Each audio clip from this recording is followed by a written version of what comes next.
Hello my lovely people, I hope I find you all well. Now today I got something through. It's not one for me, I got it through for a friend of mine. And it is the UHC M29. So without further ado, I'll show you it. As you can see, it's the 6-inch version in silver. A sizable piece, you might say, and very nice looking to boot.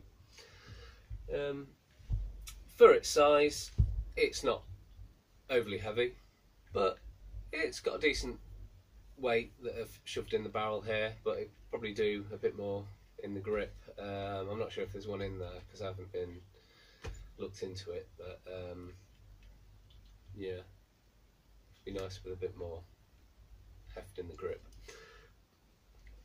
I would say that it's quite a reasonable looking gun for the money, and you know, it's got a nice finish. You've got sort of the faux wood grips there, which don't look too terrible for springers. Nice insert in the front sight there. Rear sight is fully adjustable, not just up and down but left and right. But as with most airsoft revolvers, even the high-end gas ones, it's not mega accurate. Even though it has actually got a hop in this, it's what you find is due to the sort of the cylinder timing and how well each time the barrel lines up with the cylinder, it can vary from shot to shot quite dramatically. I give it a go with 2s, and it's under hopping on 2s. 1-2s, it was about spot on, firing about 15 metres, but as said, it's not particularly accurate, but you wouldn't expect it. There's a reasonable pop to it. The shells, you do have individual shells, and you do get 2 spare with it. You can use the ejector rod, but I find when you have the gun pointed down and you push the ejector rod, and I have the same issue with my TM, push the ejector rod and the shell falls around the ejector and it gets stuck behind. Not impossible to get it out, but it's just a bit of a fiddle. The seal is at the back, and you put the BB at the back of the shell. With the TM version, they have the BB at the front.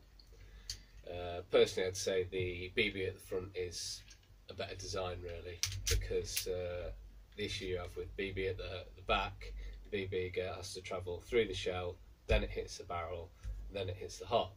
Whereas if it's already at the front of the shell, you tend to get less issues with the cylinder timing, as I mentioned before. When you swing the cylinder out, one thing I did notice, when you pop it back in, the ejector rod doesn't always fall into place, especially if you sort of push it further the back. It tends to just stay out, and you have to just pop it into place.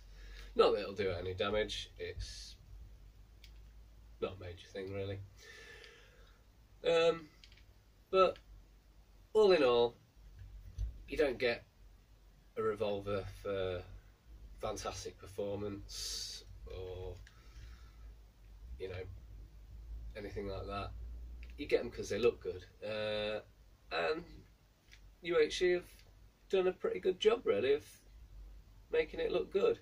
It is an all ABS gun, but the finish is actually really quite respectable, as said, and the detail is quite well done, and yeah, all in all, it's quite a nice looking piece, and from a collecting point of view, it's, yeah, quite respectable. You can get the Crown version of this gun as well, and the Crown does have the trades on it. Not that Crown do especially good trading on the guns, so if you can live without it, and you want to save a few pennies and still want a Springer revolver in your collection, you can't really go wrong with the UHCs. I'm quite tempted to get a nice little snub nose actually myself, but yeah, there we go. The UHC M29 6-inch stainless. Interesting bit of kit. As always, thank you for watching, and I'll see you all again soon.